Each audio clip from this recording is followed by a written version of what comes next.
"What brings you to the ER today?" I asked boredly. "I need a checkup. I recently got over an illness, and I really just need someone to have a look at me." The guy on the bed looked healthier than anyone I'd seen today. He lacked the phlegmy sound that most of the others had shown, the cough so full of rails, and the fever that spiked up on the low end of 101. That was pretty weird. After checking in 14 others with similar symptoms in just the hour since I'd gotten back from lunch, I could have easily rattled off their symptoms myself.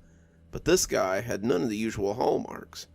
Cashmere was in the grip of a flu epidemic, and they'd enticed me in with the promise of overtime if I'd come in and help with ER intake. I had splurged a little more than I strictly meant to on that year's Steam Christmas sale, and with my pockets a little lighter in the new year, I had no choice but to put in some OT if I wanted to pay my rent this month. "Well, I've got to have something to put down on the page if you want the doc to take you seriously. What brings you into the ER today?" He looked unsure, like someone who doesn't know where to begin. I was sick, but then something happened last night. Something I'm really not sure how to describe. I raised an eyebrow at him, intrigued as I took a seat. "Start from the beginning, then. I'll figure it out as we go." Kenny was sick. Sicker than he'd been in a long time. His throat hurt, his head spun from fever, and the coughing made him feel like his chest might cave in. It felt like the flu, and Kenny was afraid that he might have finally caught the COVID that he'd tried so hard to avoid since the start of the pandemic. Unlike his friends, Kenny had gotten vaccinated, gotten his boosters, and taken any new supplement he could get to steel his immune system against whatever might come. He'd watched his dad suffer through it in the ICU for almost 2 months, his life hanging in the balance every second of the day. When he'd finally come out on the other side, he'd still been weak as a kitten for months after. He was only now getting back to something like normalcy, and his sickness had made Kenny downright scared of the virus. For the last 2 years, he'd had so much vitamin C and immune booster rolling around in him that he hadn't even picked up the common cold, and when he'd started coughing, he knew that something had finally caught up with him. When his COVID test came back negative, he'd breathed a thick sigh of relief. After what he'd been through, he almost wished it had been positive. At least then, Kenny would have had something to attribute all the weirdness to.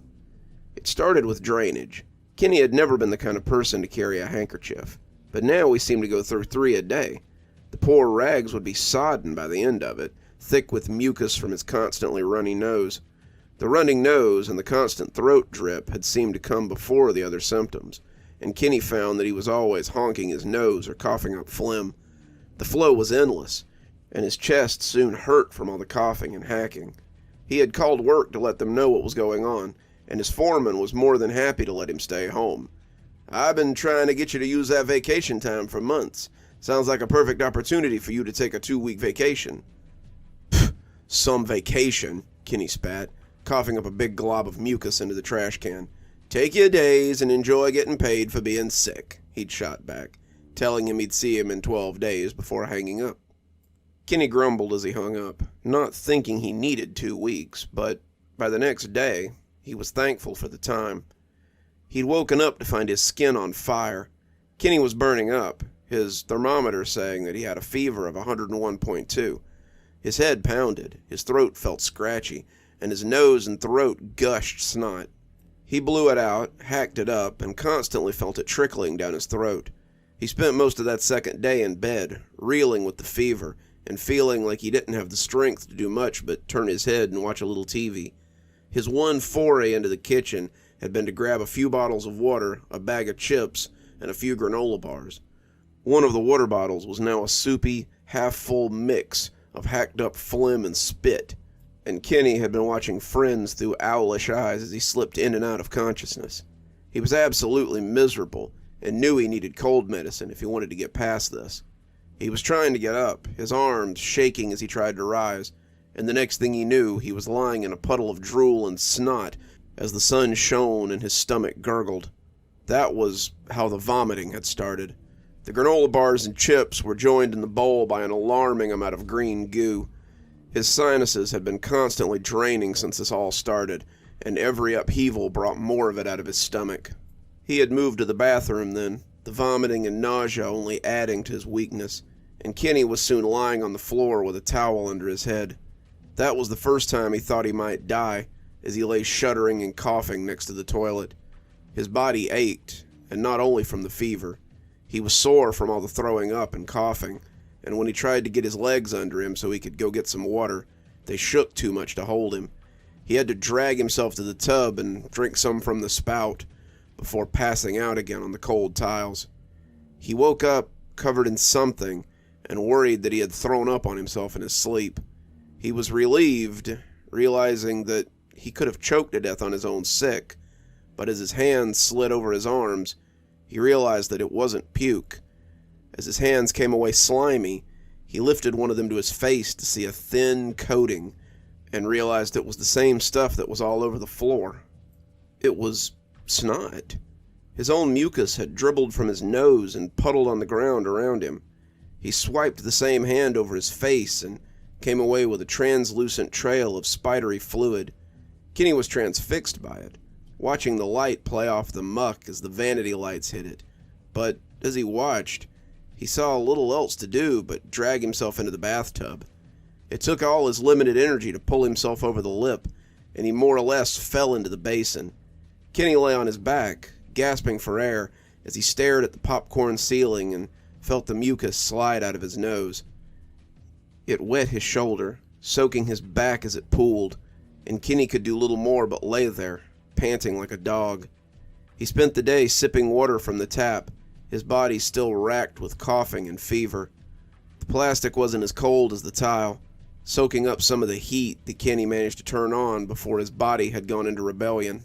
He could still feel the snot as it dribbled around him, his shoulders feeling sticky. He hacked up more of it, letting it fall to the side as it mingled with the rest. As the day waned, Kenny felt his stomach rumble and curled into a ball as he felt his gorge rising again. Tears began sliding out of his eyes, his pathetic state becoming too much to handle.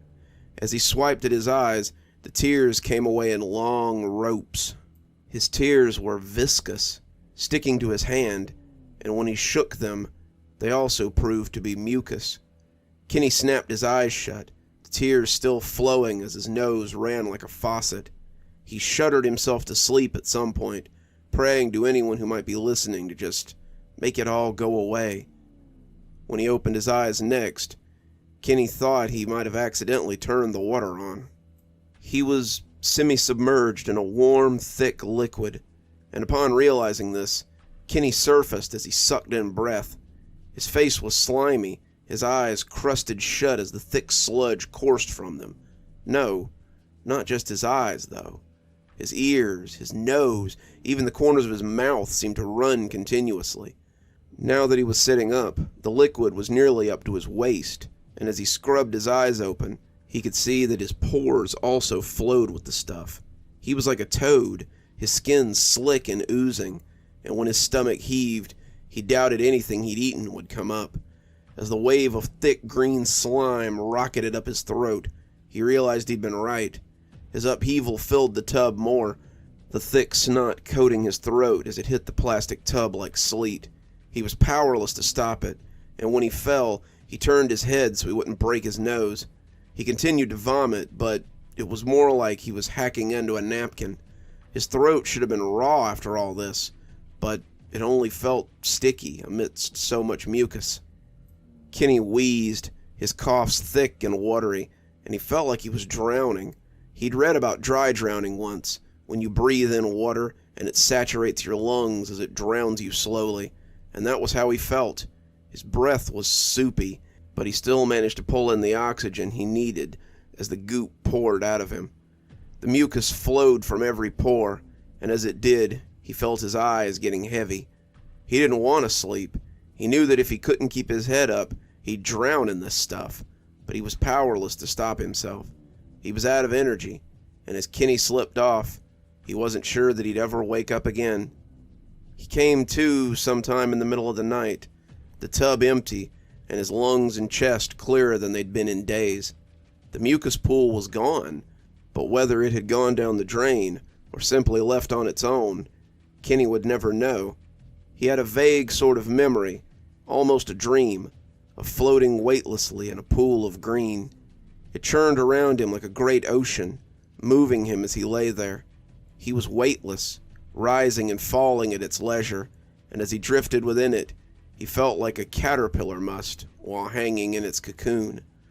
Wherever it had gone, it had also taken his fever and weakness with it. As Kenny sat up, he felt like a new man. His stomach growled, and he got up to make food, steadying himself as he nearly slipped on the remains of his sickness. If it hadn't been for that thin coating of slime at the bottom of the tub, Kenny might have wondered if he'd ever been sick at all. That shiny layer of mucus, however, reminded him of the miserable night he'd spent as it poured from every orifice. He made a mental note to go to the hospital the next day, and after a shower and a good meal, he slept sounder than he had in days. "And that was yesterday when you woke up in the tub?" I asked, not quite believing what I was hearing. The man nodded. "It was the strangest thing.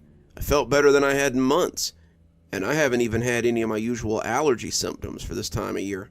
I normally keep a runny nose after October, but I haven't had to sniffle or blow it at all.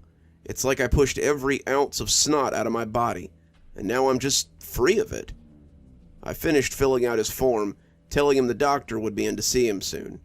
Looking over it now, I can't help but shake my head. I thought maybe it was just the hospital that was odd, but the more stories like this I collect, the more I think it might be the whole town. Cashmere is an epicenter of strangeness, and the longer I work here, the more I believe it's starting to get worse.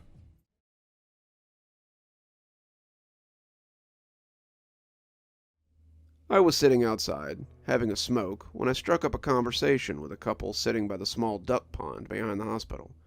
It started out as just the typical making conversation sort of talk, but it blossomed into a story too weird to be believed. Which, in my line of work, I guess means it has to be true. "You see," said the man as he stared happily at an ant on his finger, "I acquired a strange malady, and it changed my life." Ouch! I slapped at my arm as the small bite drew my attention from my work. When I pulled my meaty paw away, there was a small black ant squished against my skin. I flicked him away, sending him tumbling to the carpet, and turned back to my book. I'd been trying to write the same paragraph for nearly an hour, and it simply wasn't coming together. As my stomach bubbled, making unhappy noises, I felt like my editing was about to come to less than climactic end for the day. I'd only recently gotten past the terrible stomach pains that had plagued me for the last few months, and it seemed an ill omen to hear it rumbling like that again. I'd been worried that something was really wrong, but as the pain lessened, I thought about it less and less. After all, if the pain was receding, then it must be getting better, right?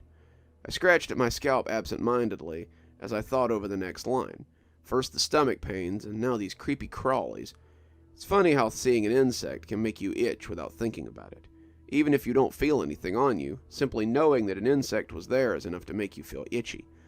Case in point, as I sat working on my manuscript, I could swear I felt something crawling along my neck again.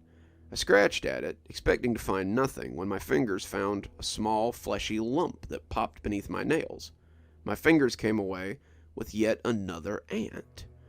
I flicked it away, searching my desktop for a trail of little buggers that I must be putting my arm on. My desk was clean for once, though. No coffee cups, no empty plates, nothing to attract a colony of ants. Where the hell were they coming from? I hadn't been outside today, and there was nowhere inside I could have picked them up at. I glanced around the floor, sure I would see a line of them going from my office garbage can to the door, but the floor was clean too. There was no reason to see any ants, but even as I thought about it, I felt something crawling across my arm. I slapped at it and found another dead ant on the tip of my finger. I turned back to face my computer, wanting to be done with my proofreading. The book had been coming together for years now, and I was nearing the point of its completion. The story was written, the words finally realized, and now all that I needed was to be done with the proofing. My agent had even managed to net me a decent advance after sharing the first 3 chapters with an interested party. Now I just had to finish proofing it so I could... Yow! I slapped my ear and heard it ring as I connected. I pulled my hand to eye level and huffed as I saw it. A dead ant, this one a little larger, was splattered across the tip of my middle finger. I stood up and went to the bathroom then, stripping down so I could check to make sure I wasn't smuggling a colony of ants somewhere. After a fervent search of my person, I could find nothing but the small bites that I'd already received. I shook my clothes out before putting them back on, but As I walked back to my chair, I could swear I felt something crawling already.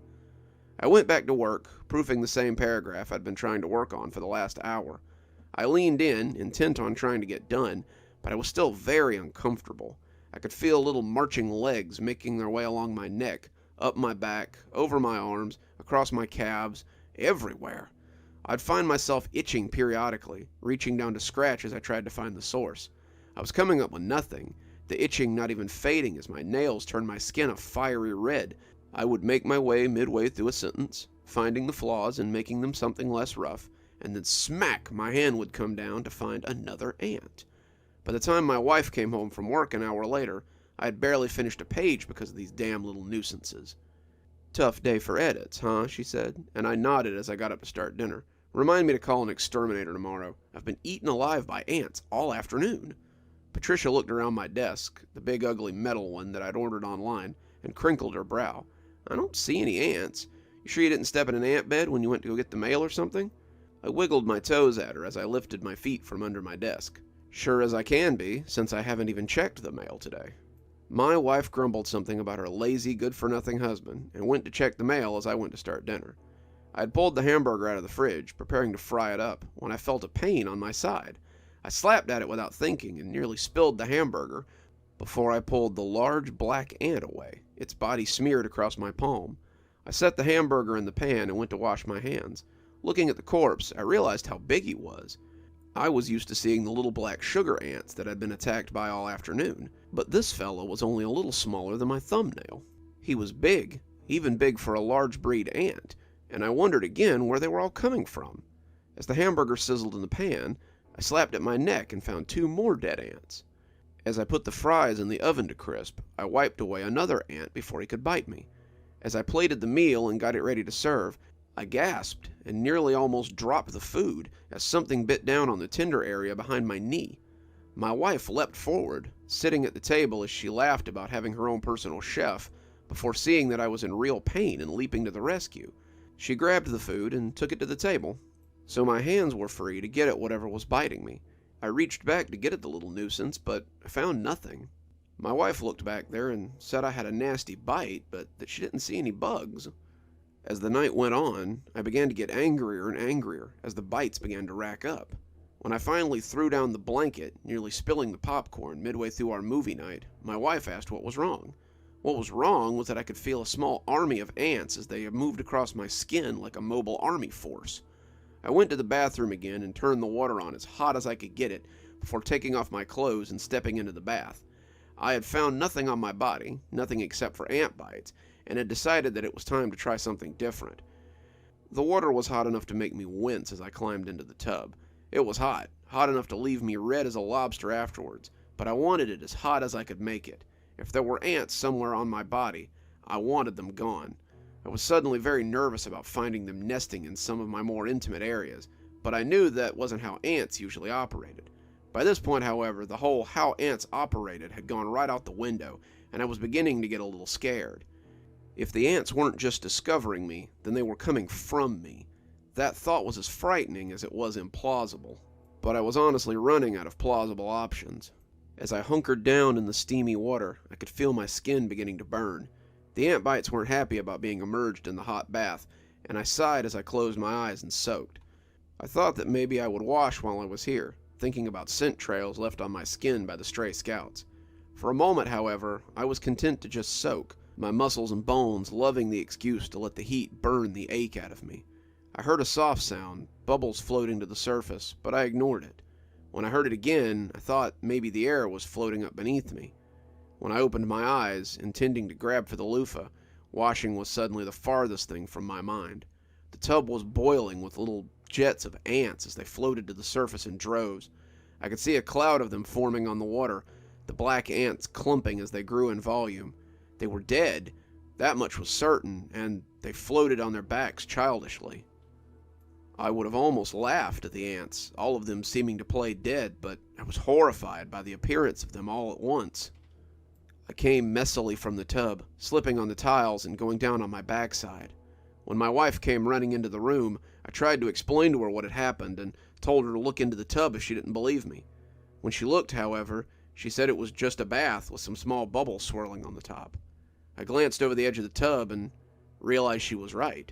The dead ants were gone. She helped me dry off and took me to bed, setting me in my bathrobe and telling me to relax. Maybe all that editing is starting to get to you, she suggested. As the darkness pressed in around me, my wife snoring comfortably beside me, I sat and felt the ants crawling across my skin. It was impossible. They couldn't be there, but I could feel them nonetheless. They did not seem to want to bite, but they seemed more than willing to chase and caper across my skin. I shuddered as I lay there, my mind beginning to scamper and thrash like a rat in a cage. I hadn't bothered to cover up, my fluffy bathrobe more than enough to keep me warm, and I could feel the little devils as they swarmed and writhed beneath it. It felt like an entire nest was moving on my chest, and my hands shook as I reached to draw the edges apart.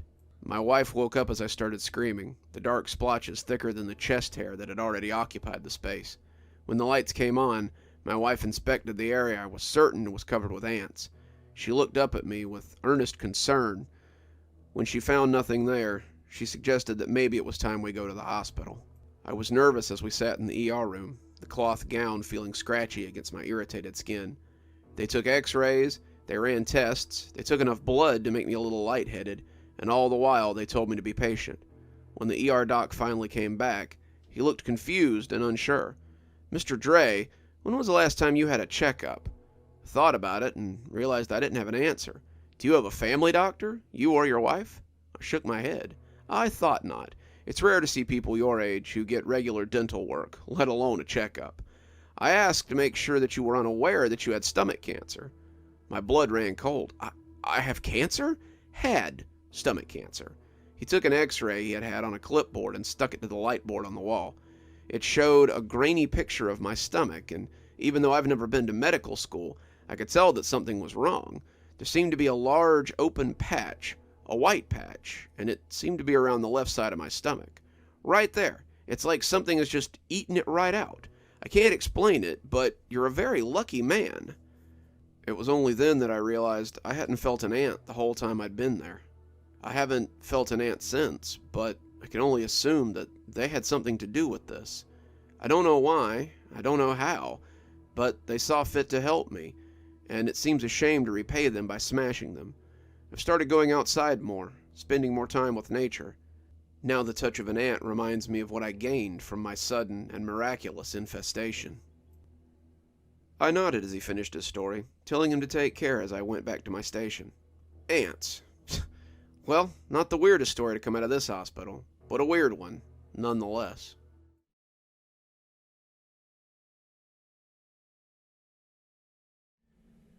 I can't get it out of my head. I don't know what to do. Mark said you might be able to help me, but I don't know how.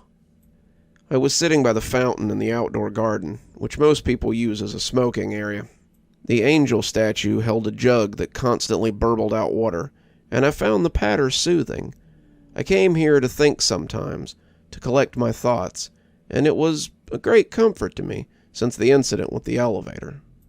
I found myself here more and more these days, writing this book about these things I've seen and heard in Cashmere Hospital is taking a toll on me, and I think it's impossible not to wonder why I stay in the belly of the beast as I write more and more about the things that go on there. I was asleep when Mark called me today, dragging myself from the depths to ask what he wanted. My plan had been to sleep till noon, so I could get up and write a little before going to sleep tonight. It was my day off, and I wanted to catch up on some sleep so I could spend all day tomorrow writing before going to work on Wednesday. Instead, I listened to what Mark had to say and got up to make myself a coffee, so I'd be in the right frame of mind to listen to this fellow's story. He wants to know if you'll meet him at 11. He sounds pretty bad. I'm afraid he might not be in the right place to tell you this story for much longer. The guy's name was Jerry, a sitter who'd struck up a friendship with Mark a few months ago. Sitters are what we call them, but their title is non-medical caregivers. They sit with patients for 6 to 8 hours daily, and the work is voluntary. Sitters usually hang out with coma patients, patients suffering from catatonia, dementia patients, and Most patients who just need someone to sit and talk with them. That was where Jerry came in. Jerry lived primarily off a trust fund, but as he grew older, he wanted to do something with his time besides sit around. So he committed himself to sit with patients a few times a week, leading him to where he was now. They keep calling me to see if I want to sit with other patients, but I can't think of anything besides what he said to me. I looked up owlishly at him, taking a sip of my coffee I'd brought in the cafeteria, before telling him to go on. It all started with Mr. Wagner. Jerry looked at the staring old man without much interest. He was sitting in a bed on the second floor, the long-term stay unit, and staring at the same long crack in the plain white paint that covered the ceiling that had likely been there since Reagan was in office. "Jerry, this is Mr. Wagner. He's in a coma, but we think he might feel a little better if he had someone to talk to." Jerry nodded. "Well, let's get acquainted then." After several hours of having one-sided conversations with the man in the bed, Jerry sighed. He didn't know what he was expecting. Most of the patients in a coma or in a state of catatonia were like this. It was like talking to a brick wall, but you ultimately did it for them. You gave them a voice that they could latch onto, a lifeline that might pull them back from whatever sea they were stranded in. Just because it was dull didn't mean it wasn't noble work. Jerry had been doing this sort of thing for about a year, and he'd never seen anything described by some of the guys in his group. They were a collection of guys in the sitter program who sometimes got together for drinks to talk about their experiences. Some of the guys talked about watching patients slowly come out of their silent state. Some talked about hearing a patient speak for the first time in years. Some talked about the tear-spotted letters they got from families, or the happy embraces from family members who hadn't seen them move or speak in years. Jerry didn't have anything like that. They told him to be patient, that it would happen, that he would get his own story to tell one of these days. He doubted any of them would have known that this dried-up husk of a man would be his one and only story. Jerry tried another conversational gambit, asking Mr. Wagner who he thought would win the Super Bowl this year. Mr. Wagner just kept staring at the crack in the ceiling. Jerry reached for the remote then, thinking some TV might loosen his tongue.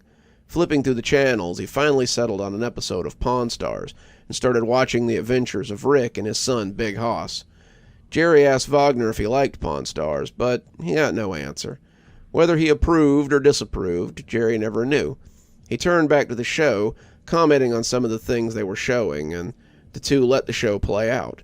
They were halfway through the episode, Rick's father talking to a man about silver coins, when Jerry heard the mumbling. He turned the volume down, thinking it might be part of the show, and realized it was coming from the man in the bed. Mr. Wagner was mumbling to the crack in the ceiling, and Jerry turned off the TV as he slid the chair a little closer. The man's chapped lips were mumbling the same thing repeatedly, and as Jerry got closer, he realized it was the same 5 words. "He came through the crack." "Are you okay, Mr. Wagner?" Jerry asked, looking at the door as he thought about calling a nurse. "He came through the crack." "Do you need some water?" Jerry asked, hoping for more than muttering. "He came through the crack." Who came through the crack?" Jerry asked on a whim, wondering if it was something more than a random phrase. When the old man turned his sunken face towards him, his chapped lips flaking as he made the words of an answer, Jerry wished he hadn't asked. "The man made of stars." Jerry wanted to pull away, but he leaned in closer, curious to hear the man's words. "Tell me about him." "It all began when things started going missing. It was little things. My paperweight, the pen the college gave me after teaching for 20 years, the pendant from LSU that hung on the wall of my own dorm, and I was starting to get angry. I blamed the kids, I blamed my wife, but they all claimed they had nothing to do with it. I was working on a manuscript and complained that all this was cutting into my time, but still, things continued to go missing. When my manuscript started going missing, I fell into a rage. I changed the locks on my office. I forbade people to go in there, even when I was home. I spent more time in my office, typing and typing and typing away, and barely saw the people who mattered the most to me. I would slink out to get food in the dead of the night, when everyone was asleep, and even then, I would lock the door and get back to work as quickly as possible. I was typing one night, between midnight and dawn, when I discovered who had been stealing from me. The old man wet his lips again, his head shifting slowly as he looked back at the crack in the ceiling. His voice sounded like a rusty hinge in a haunted house, and Jerry wondered how long it had been since he had spoken. Jerry wanted to get him some water, but he was pulled in by the weird story and the sound of his haggard voice. "Have you ever considered what we would look like to a two-dimensional creature?"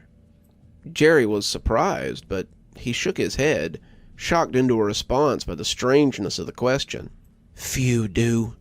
A three-dimensional creature could reach right into a safe that a two-dimensional creature had secured and take whatever it wanted. The two-dimensional creature would have no idea how its valuables had been stolen, and it might not even be able to conceive of a three-dimensional creature." "Pretty heavy stuff," Jerry said, chuckling weakly. "Indeed, especially when it's exactly what happened to me."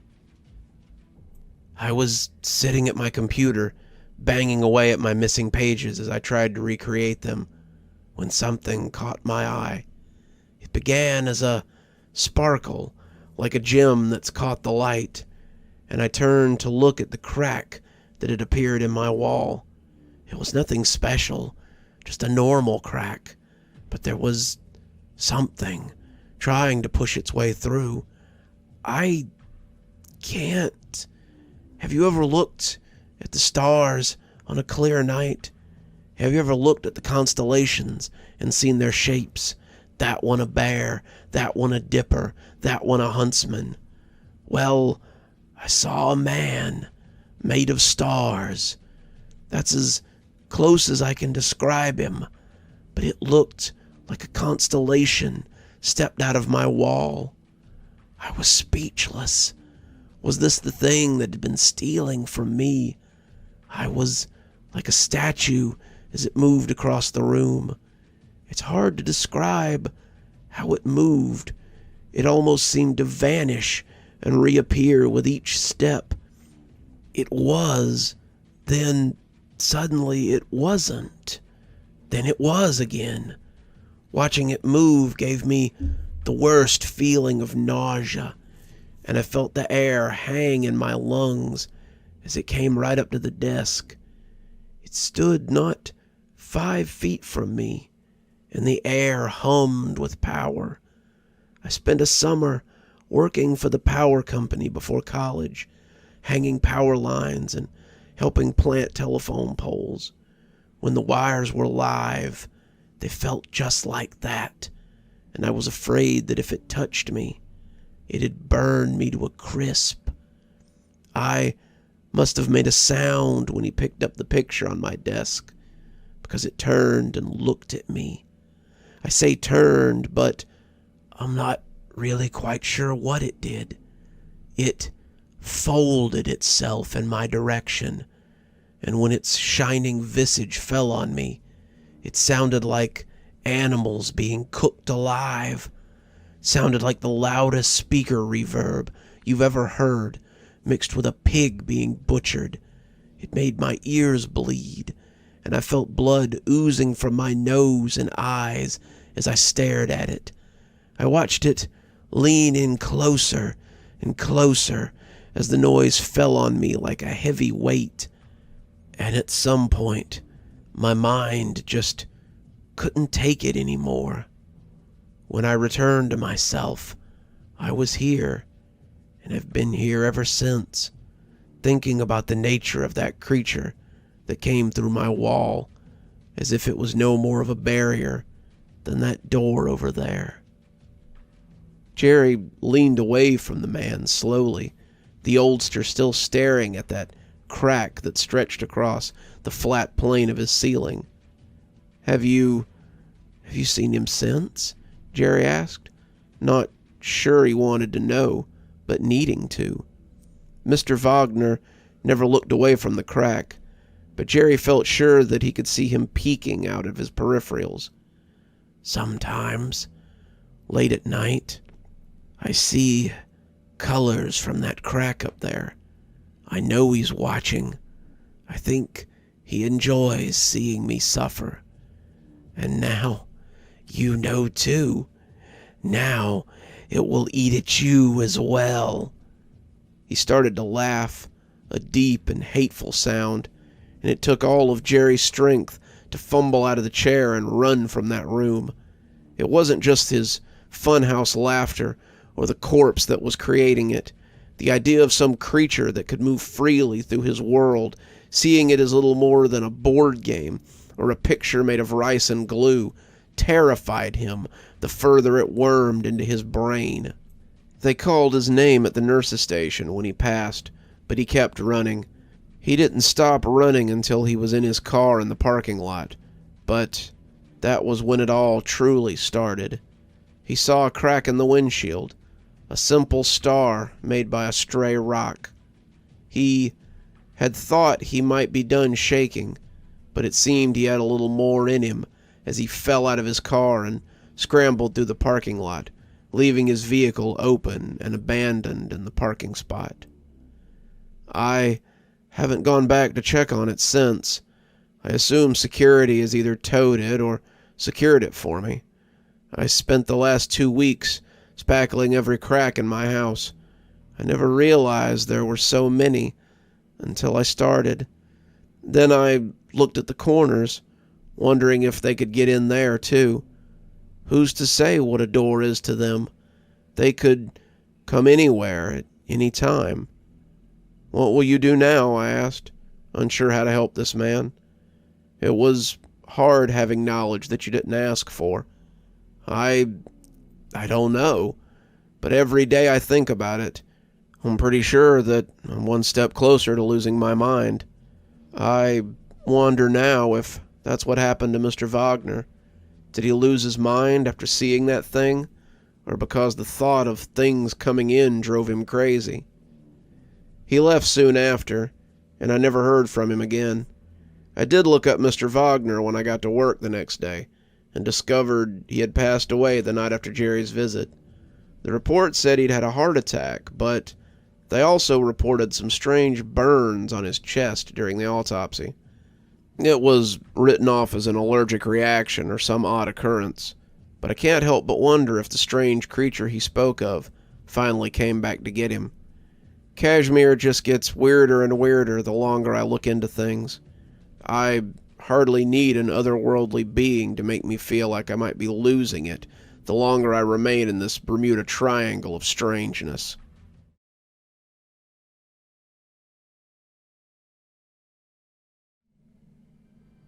It appears I'm getting quite a reputation around here. Someone came up to my desk today, someone I'd never seen before, with a very strange story. You're the guy who's writing the book about the hospital, right? The one they talk about. I'd been working on a list for the previous day's on-call personnel, trying to get it ready for whoever was going to be working tomorrow, and I looked up to find a woman in scrubs standing beside my desk. She looked terrified, her hands clutching the shoulders of her scrub top. She looked oddly put together to be trying to hold herself together, and I realized that something must have happened recently. This place is like a snake sometimes. It strikes without warning. I am. Did you have something you wanted to tell me? I said, offering her a chair. She sat, looking around as if she expected to be attacked by someone at any minute. I don't know. Carl and David told me that you were collecting stories, and David said it helped to talk about the weirdness sometimes. I'm just hoping for some perspective and maybe some advice. Nothing like this has ever happened to me before. I told her to have a seat for a few minutes while I finished up, and as I typed, she slowly drew her legs against her chest. Whatever she had seen had really affected her, and she kept jerking her head to look behind her like someone was going to creep up on her. She was terrified, clearly out of her element, and whatever it was, it spooked her. I hit send on the list a few minutes later, opening up a notepad as I prepared to dictate. "Okay, tell me all about it." She nodded, peeking at me through her knees and looking very young for a woman that was probably older than I was. It happened so quickly, but it felt like it ran in slow motion. Do you know how sometimes things get fuzzier the farther it gets from when they happened? This isn't like that. I can remember it perfectly, like a photograph in my head. She put her forehead against her knees, and the chair creaked a little as she shivered. It started when I got to work. I've been a nurse for right around 10 years. I started on the 3rd floor, but I found that I liked helping out in the OR, so I transferred to the surgical department and have loved it ever since. I've had several doctors ask for me to help circulate their cases, and as such, I usually find myself with a lot of overtime at the end of the month. I was coming in for one such time, called in to help with an emergency procedure, when the trouble started. I got to work about 20 minutes after they called. It was the middle of the afternoon, so I was still awake and just kind of enjoying my weekend. I pulled on some scrubs and drove in, and when I got there, I noticed that no one was in the change-out room. That seemed odd. Surely they wouldn't have started without me. And as I opened my locker, I was in for another surprise. Someone had taken my coat. It was just a regular white scrub coat, the kind with lots of pockets and patches, but it also had my spare name tag on it.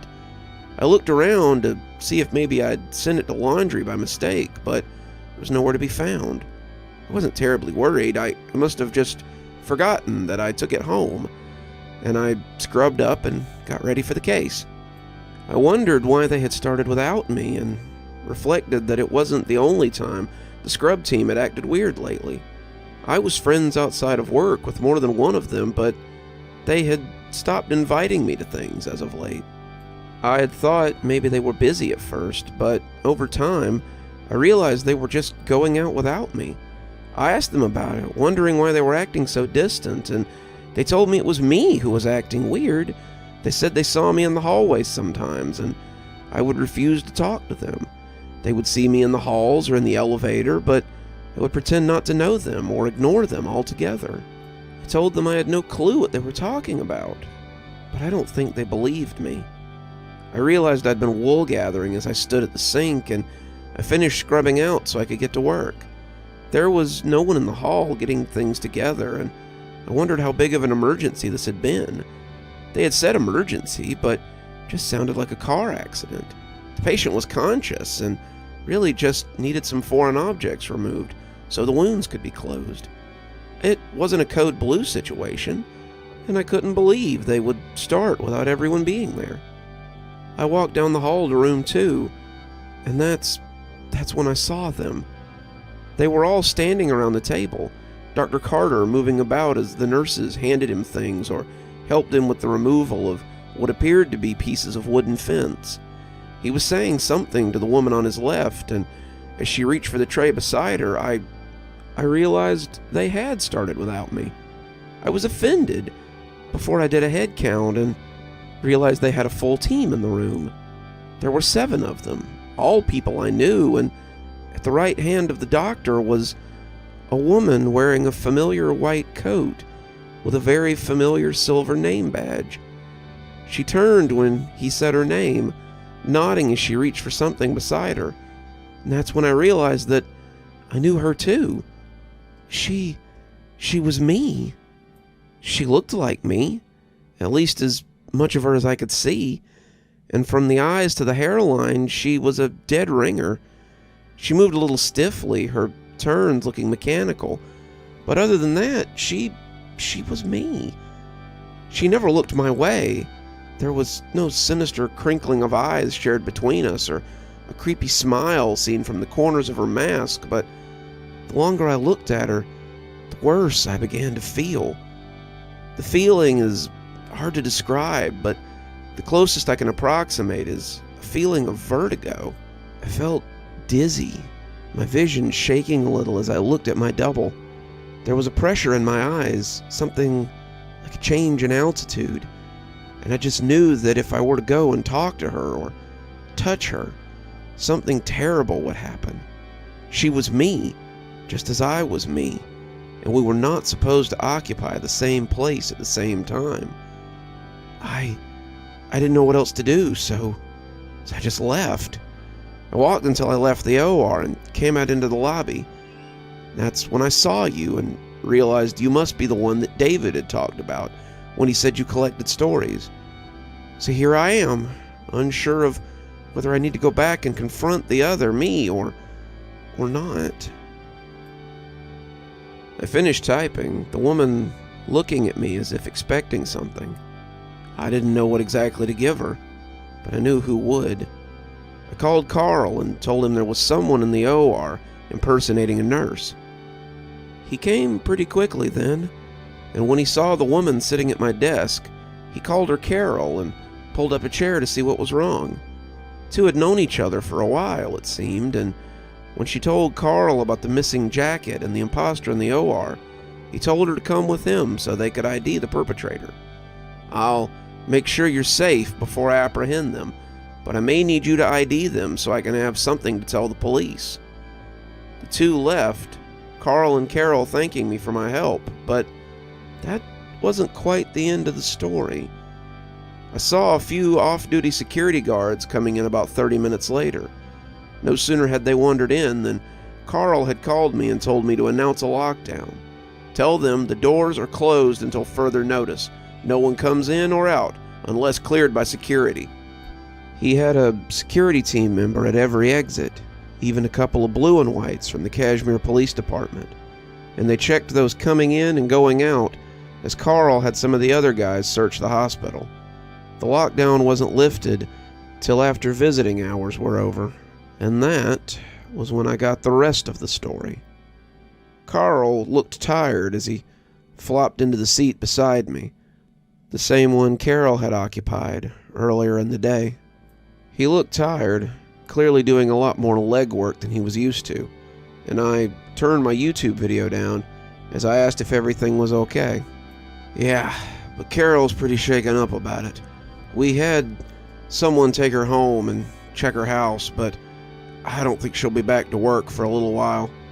"So what actually happened?" I asked, opening the same documents. I could make some notes. Carl looked around like he was afraid someone might see him. It's pretty bizarre for this place," I said, eliciting a laugh from Carl. True. Okay, so after we left, Carl and Carol had gone down to the OR so Carl could ID the imposter. When they got there, the OR was in a bit of an uproar. Dr. Carter saw Carol and asked where she had gone and how she had left without anyone noticing. "We were worried about you. One minute you were there, and then the next minute you were gone." Carol said that she hadn't been here, that hadn't been her, that it was a stranger, but Dr. Carter had only shrugged.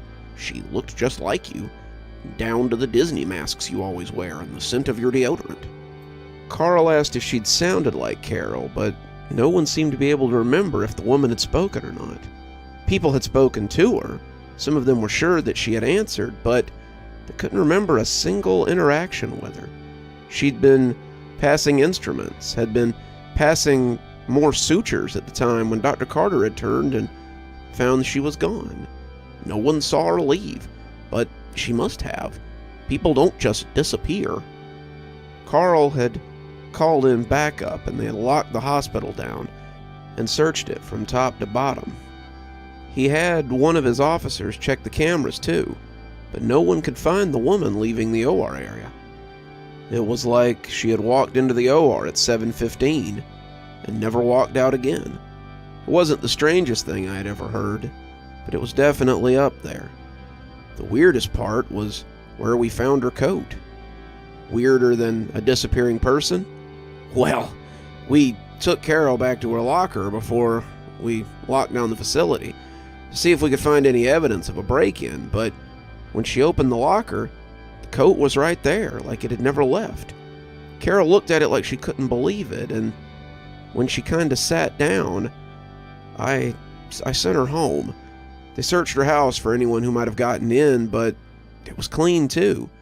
It's the damnedest thing. I believe that she saw what she saw, but to find that coat right there in the locker, I just don't know. He went back to it not long after, and I was left to ponder what it had all meant. The hospital has always been a strange place, but between jumping ghosts and tapping in the morgue and the strange stairwells, the weirdness has escalated beyond anything I've ever heard of. The activity is growing, and I wonder how long it will be before the everyday visitors to the hospital begin to take notice as well.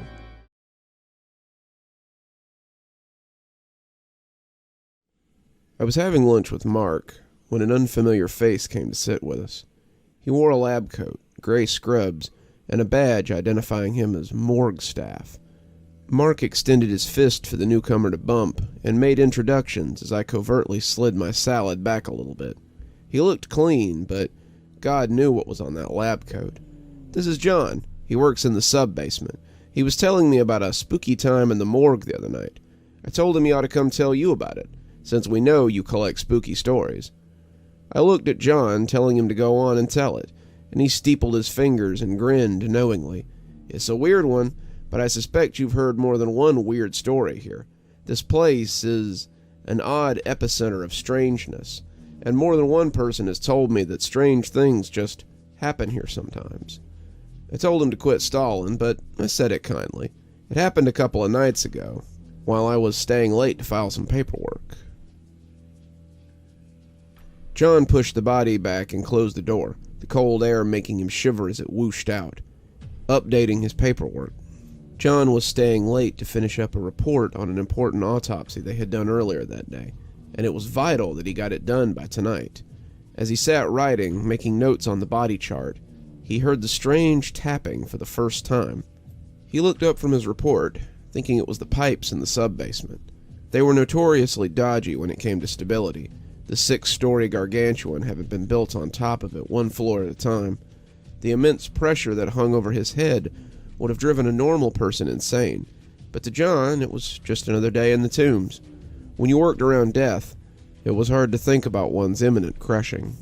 John went back to his work, scribbling notes about wounds they had found and the condition of the organs beneath. The body had been the victim of a rather nasty gang hit. Unfortunately for both the man and the gang that had killed him, he was an undercover cop trying to get information for an arrest. The cops sent the body to Cashmere General in the hopes that the gang wouldn't find out they'd been identified, but John didn't figure there was much of a chance of that. The gangs were better connected than the police, and he was sure that they were already scrambling to find out exactly what they had found. John looked up as the tapping came again, his scritching pen stalling as he listened for the source. It sounded like someone was tapping their fingers on the door to the morgue, a large metal roll door that opened sideways and took up a large part of the far wall. It was 3 taps, each about 3 seconds apart, and it would scamper across his ears roughly every 20 seconds or so. The morgue was a big open room with metal tables and wall freezers, so the sound was hard to pinpoint with any real accuracy. The fact that the room was mostly a concrete box didn't help matters either, and the longer he listened, the more John was certain that someone was tapping on the roll door. He got up and walked across the long, cold stretch of tile, checking his watch as his booties scuffed the familiar distance. It was 10:30 at night. There shouldn't be anyone in the sub-basement after 9. Hell, he shouldn't even be down here. But the workload demanded it, and there was only a little more to be done, perhaps an hour at the most. But it would require him to get done with his notes and seal them in the envelope Detective Moore had been nice enough to include. He hoped for a fleeting moment that Rebecca might have stopped by for a visit. They had made plans to hang out that night, but had to reschedule when this case had been dumped in his lap. He almost expected to see her there as he slid the door open, her or maybe some harried ambulance driver with a late-night delivery, but as the door creaked open, he found only the empty hallway. He looked up and down the dingy little space, the elevator sitting placidly with its doors closed, and the double metal grate that led up to the street sitting equally as unused. John cocked his head, listening for the knocking, but it appeared to have stopped for the moment. Sliding the doors closed, he returned to his seat and got back to work. Maybe, if he got done soon, he could text Rebecca and she would still want to hang out with him at his place, he thought as he sucked on the end of his pen and thought less than scholarly thoughts. When the tapping suddenly scurried across his ears again, he was shaken from his warm daydream and brought back to reality. What the hell was that? Was it mice? They did sometimes get vermin down here, but it was rare. Ever since they had fired Dumphy, the rats had gone down without him to leave chips and food out to attract them. Besides, rat skitters were different, John reminded himself. It could still be the pipes, but that was usually more of a liquid sound. No, the longer John listened to it, the more it sounded like fingers drumming on metal. He kept looking, his mind racing as he tried to find the source of the tapping, and that was when his eyes settled on the rows and rows of cooler doors. There were 20 in all, long drawers capable of holding a single body in each, and as he watched them, he heard the tap-tip-tap of fingers inside one of the drawers. John felt a chill creep up his spine as he tried to put the idea out of his head. There was nothing in that cabinet that could be tapping, none of them hiding anything particularly lively. He currently had 8 bodies, one of them the diced-up body of the undercover cop he'd been working on, but none of them could have been the source of the tippy-tapping. John didn't want to check out that tapping, but what if something was in one of those cabinets? What if there was a rat in one of them? John had seen one or two, the big kind that often came out of the sewers. If a big fat wharf rat was in there nibbling on a corpse, John would find himself out on his ass, just like poor old Dumphy. The body freezers were 4 coolers high and 5 coolers long. The 5 on top, all currently full. The 3 below the middle drawer were full, and it made a crude sort of T. As John stood trembling before the coolers, he heard those 3 hollow taps again. Nothing in there could make that noise, but he heard it plain as day. Tip, tap, tip. The sound of fingers tapping on the metal door. His hands trembled as he reached for the handle in the 3rd freezer, the puff of air making goosebumps pop up on his arm as he opened the door to peek inside. A blonde woman about 25, nude with an X-shaped wound on her chest that had been stapled up, greeted him mutely. John closed the cooler, but heard the tap again, this time from the 1st freezer in the row.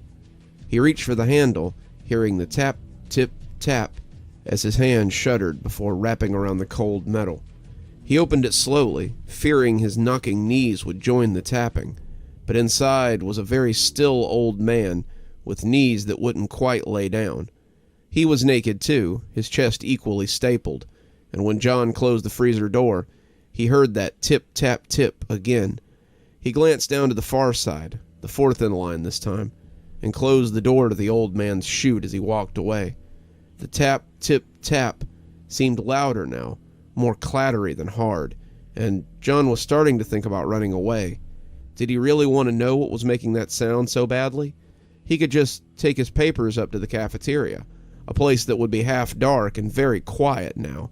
He could escape the tip-tap-tip, or whatever was banging on the drawer. But John needed to know. He reached for the handle while his nerves still held, and wrenched it open quickly.